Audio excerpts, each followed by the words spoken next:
Hello my friends, I've been building models for around 4 years now, and would you believe it, I've never in these 4 years of modeling built a Tiger I model.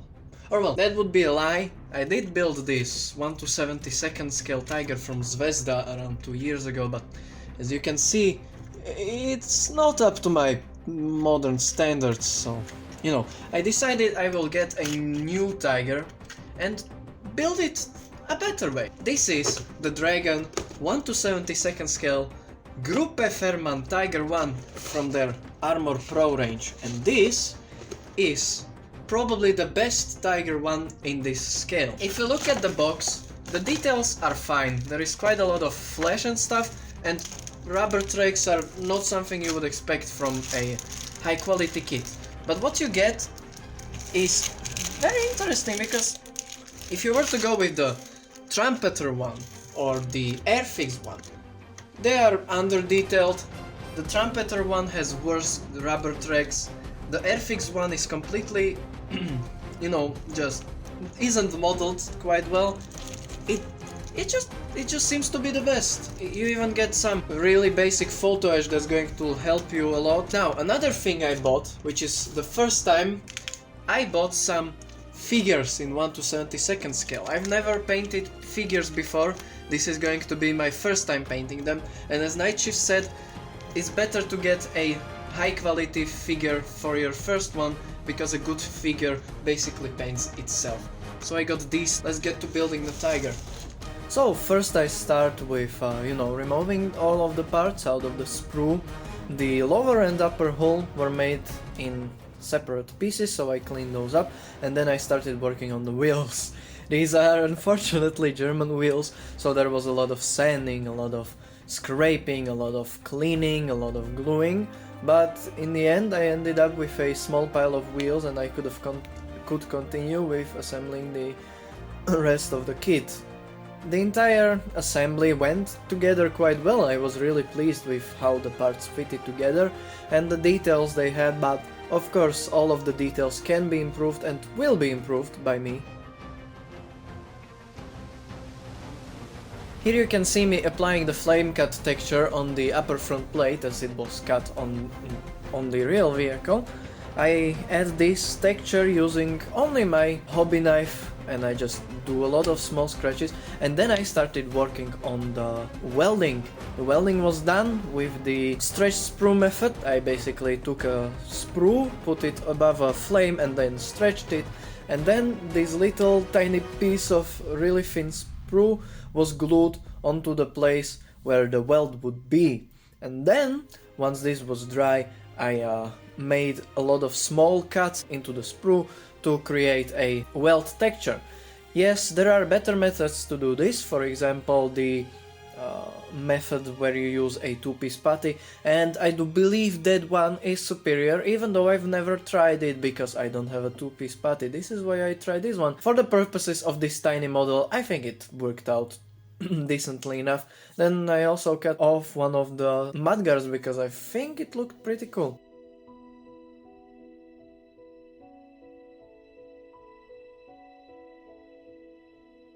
I also removed some of the tools on the top.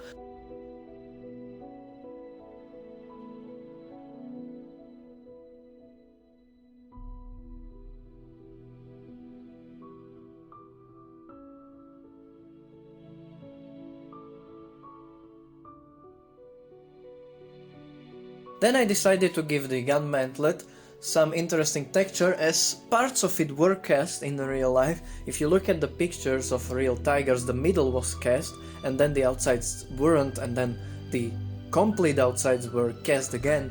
So what I did was I added a little bit of cement on the parts I wanted cast, and then with a rough brush I just dabbed it and created this rough steel texture. This isn't as rough as a texture made using putty, but that was exactly what I was going for, since the German vehicles weren't as roughly made as, the Russian ones with complete holes in their cast parts.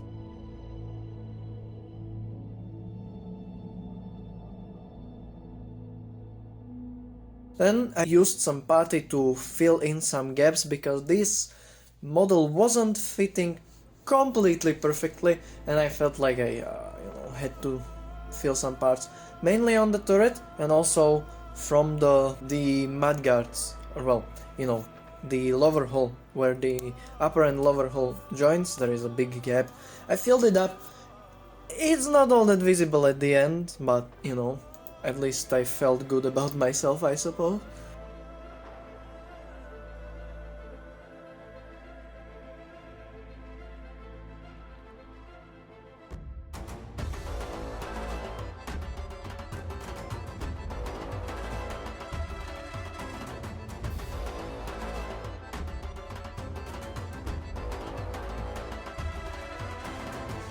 And yeah, then I went back to the turret and I again added another weld.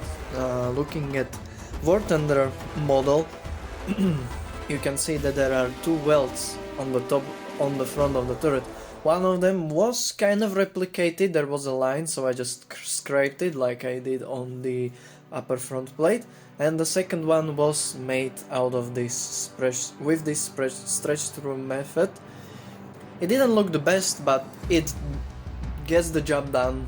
It gets the point through. Overall, using specifically War Thunder models, even the World of Tanks models as your reference is actually a quite good idea, since they're usually very accurately modeled. Then I started working on the exhausts. They were really simplified in the kit, but they did give you some photo etch for the exhaust covers. So what I did, I cut the simplified part off, then I used free spruce, stretch spruce to create those little sticks that are holding the cover part, and then I glued on the cover part that was included in the kit. This kind of collapsed at the end and it doesn't look the best, but it looks way better than the original did.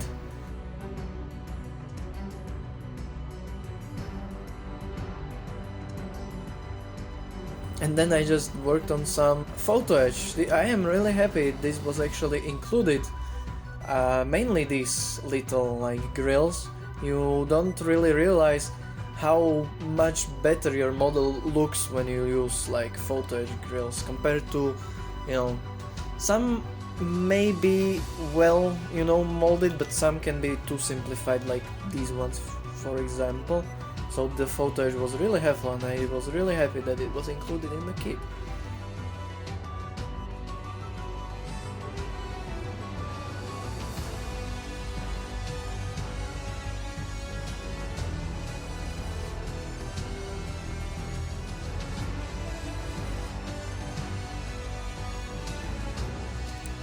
One of the photo etch parts needed some bending, but it was easily done with a flat tweezer.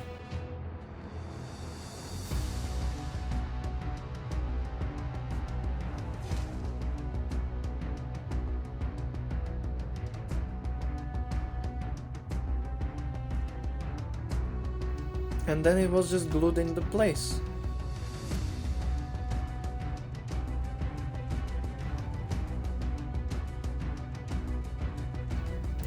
Then I started working on the shell impacts. Now, my way of making shell impacts is first, you make a little hole into your armor plate to, make a note where you want this shell impact, and then you take a little drill and you start drilling the hole out. Once you have a little shallow hole, you can either leave it the way it is, or you can, slice off the edges to create a different shape, like it was bounced or something. I really enjoy doing this. And then what you do is fill the hole with a little bit of putty.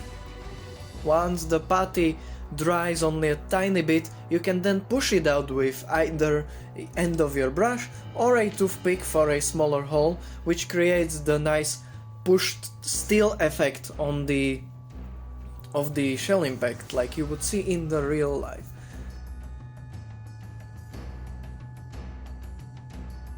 But yeah, after this was done, the building stage was done. As you can see, there is no painting in this video, and that is because, you know, I want to make videos every week for you, but unfortunately I can't buy a new model every week. Hopefully one day this channel will grow well enough for me to be able to do this, but so far I am not. So I decided to go with the night shift type of videos, where I will make building and then painting videos. I won't make a weathering video because I am not that good enough at it to, you know, make an entire video on it. So in this video I built the model and I explained the little techniques I use in a little more detail than I would in a normal video, and in the next one we will paint both the model and the figures, just so you can see how I painted my very first figure. So if you would like to see how I painted this model, how I painted those figures, and what I'm planning to do next with the diorama, please make sure you subscribe to my channel. If you liked it, definitely give me a like, perhaps even share this video with your friends. If you want to be notified about my videos and you subscribed, definitely hit the bell icon so you do get all of the notifications about my model videos. If you would like to support me financially, you could definitely go to my Patreon and look and look there. There is only one level there. You get some bonuses, you can talk with me, you get shout out in my videos, and also some high quality pictures. Here you can see those amazing figures. They were a pleasure to paint because, you know, I already painted them. I'm just editing the video now. But again, thank you so much for watching these videos. We almost hit 100 subscribers already, so I believe you guys enjoy my videos and I am going to continue making them. So for now, thank you for watching, and I will definitely see you next time painting this little tiger. Goodbye.